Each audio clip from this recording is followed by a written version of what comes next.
Mercedes continued its bad start to the 2024 season with yet another average race in China despite Hamilton's sprint podium. The woes which plague the Brackley will not end anytime soon, and to add fuel to the raging fire, Hamilton declared what we already know. Is Mercedes on the brink of collapse, and can the Silver Arrows dig themselves out of this never-ending hole? As of April 2024, there are two prevailing perspectives on Mercedes. The first one suggests that Mercedes has produced another subpar car, and unless significant changes are made, the design team will continue to struggle with the current nuances of the ground effect formula.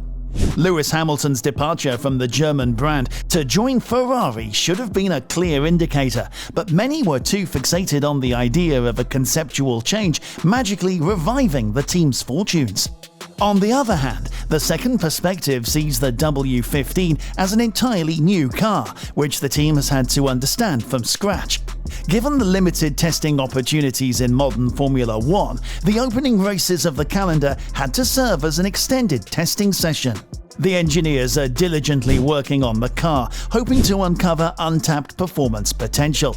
The reality likely lies somewhere between these two viewpoints, leaning more towards the second. Let's be honest, Bahrain isn't an ideal place to test a car, so spending 3 days circling the circuit provides limited insight. Unlike Barcelona, which exposes a wide range of cornering characteristics, Bahrain is rather one-dimensional. It's suitable if you have an evolutionary car concept, but for something entirely new, it falls short. There you encounter little beyond long straights and acute corners. At least it's not as cold as Catalonia in the winter. For example, Mercedes didn't truly grasp the extent of its weakness in higher speed corners until arriving on Saudi Arabia's west coast for the Jeddah round. This weakness was further exposed in Australia, where Mercedes finally had two datasets for its W15 in high-energy cornering phases. That Mercedes thought a podium was possible in Suzuka had it not attempted a later aborted effort to make a one-stop strategy work underlines that progression. Flashes of performance did emerge in Japan, briefly exposing that untapped vein of potential beyond the rock face, but the team didn't quite drill down into it directly. Nonetheless, it has made some very obvious breakthroughs with its new car to restore a tentative sense of optimism in the camp. China, however, was a different story. It was the first Grand Prix of this circuit since 2019, and the track itself was demanding enough that it required peak performance from the Mercedes to even be in contention for the podium. And this happened in the sprint race, which proved how strong the race pace of the team's W15 is when he finished second in the Shanghai Sprint, beaten only by Max Verstappen's Red Bull. It was a performance that confirmed suspicions that the Mercedes is better against the opposition on long runs, but is struggling to extract as good a performance on single-lap form, which often leaves it far down the order. George started the Grand Prix from P8 on the medium tyres and managed to gain 2 places against the Ferrari drivers, Charles Leclerc and Carlos Sainz, right at the start. He then climbed up to P6 and pursued Oscar Piastri's McLaren. However, from lap 10 onwards, his tyres gradually deteriorated, forcing him to concede his position to Leclerc. Struggling with his tyres, the team brought George in for his first stop on lap 12, switching to a fresh set of mediums. After a challenging qualifying session, Lewis started from 18th on the grid and, in collaboration with the team, opted to begin the race on the soft tyres. Unfortunately, he was squeezed at the start and lost a position briefly. However, in the early stages, he fought his way through the field, overtaking local heroes Zhou Guanyu and Kevin Magnussen early on. Nonetheless, he then found himself stuck in traffic and brought his pit stop forward, switching from soft to medium tyres on lap 10. Lewis completed his second stop on lap 22 after the retirement of Valtteri Bottas caused a virtual safety car. He switched from the medium tyre compound to the hard compound. Shortly after the stop, the safety car was deployed, which George also used for his second stop, opting for the hard compound. After several incidents in the field shortly before the restart, the safety car remained on the track. When the race was restarted on lap 33, Lewis passed Esteban Ocon and moved up into the points in P10. A few laps later, Lewis also overtook Nico Hülkenberg in the Haas and chased Piastri, whose McLaren likely picked up some damage in the melee on the first safety car restart. In the closing stages of the race, both drivers managed their tyres to defend themselves against Alonso, who rushed through the field from behind on fresh medium tyres after another pit stop. Lewis had no chance against the charging Spaniard, but George was able to stay ahead of him.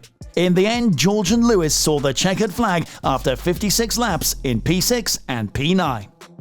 Hamilton's comments about the car feeling the best he has ever driven it a few weeks ago were now completely mitigated because all of a sudden the car feels terrible, having so much understeer during the first half of the race that he thought something was broken. I thought maybe at the beginning I tapped someone because I have never had so much understeer in my life. So I was turning in at slow speed and waiting. Hamilton explained. So I thought I had damaged something like some of the others because there was debris going everywhere at one point, but it was just the setup that I chose.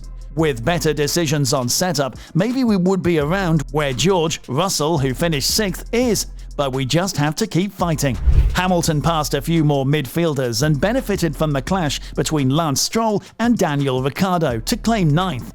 But he hopes upgrades planned for Miami will give Mercedes a much-needed boost in its fight with Ferrari and McLaren. Commenting on his short attempt to make a start on soft's payoff, he said, "Oh my god, I was the only one I think on the soft and it fell apart after lap 1.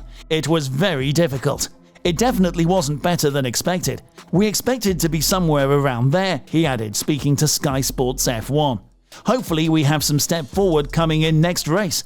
Until then, we'll be back in a factory next week trying to position the car better for Miami and hopefully we have a better weekend."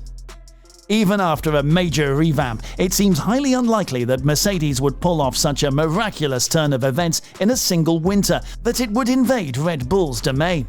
However, it is disheartening to see a decline in competitiveness, as it's not only that Red Bull and Max Verstappen are unparalleled. The problem is that even among the competition, Mercedes has a tough time maintaining its lead. The 2024 and 2025 seasons are not being completely ignored by Toto Wolff, nor is the following rule reform in 2026 his exclusive focus. Nevertheless, he is accepting the present reality. Winning games and eventually the title is still the goal. Is there any proof that in 2025 Mercedes can compete with Red Bull for both titles? Mercedes is a long way off Red Bull still. Hamilton knows that and isn't trying to deflect from it. But his statements feel more like an indication that the car was simply bad, not doing what it was supposed to do, unlike the Japanese weekend where Hamilton was finally confident and comfortable in it, and there was a good baseline to work from all weekend. But it's going to be a huge surprise if Hamilton and Mercedes manage to fix this situation given where they've started the season. And it's probably very useful for them to have an actual reference of what the car is capable of, if it is capable of something. Because for a team that wants to compete for the title, being 44 points behind the third spot in the Constructors' Championship is downright embarrassing, and something that hasn't happened since 2011. So what's next? If the team does feel that it has not been able to unlock performance from the added downforce through its suspension setups, then it'll need to embark on more experimentation to find a configuration that works. It's easy to get lost in that world, thus the engineers will have to approach it scientifically and explore clearly defined sweeps through different variables to scope out a path to follow. And then there's the high-speed correlation issue that it'll need to fix. It's hard to do that at a circuit, save from employing a series of aero rakes to explore the pressure field around the car, but the team will have to work with it. Whatever the solution, it will not be as simple as just throwing the W15 in the bin and starting fresh once again, hinging purely on the hope that a new concept might do something different. After all, one needs to learn from weaknesses and defeats. Without them, a team will never know how to truly win. Do you think Mercedes will bounce back? Let us know down in the comments below. Like and subscribe, and we will see you in the next video.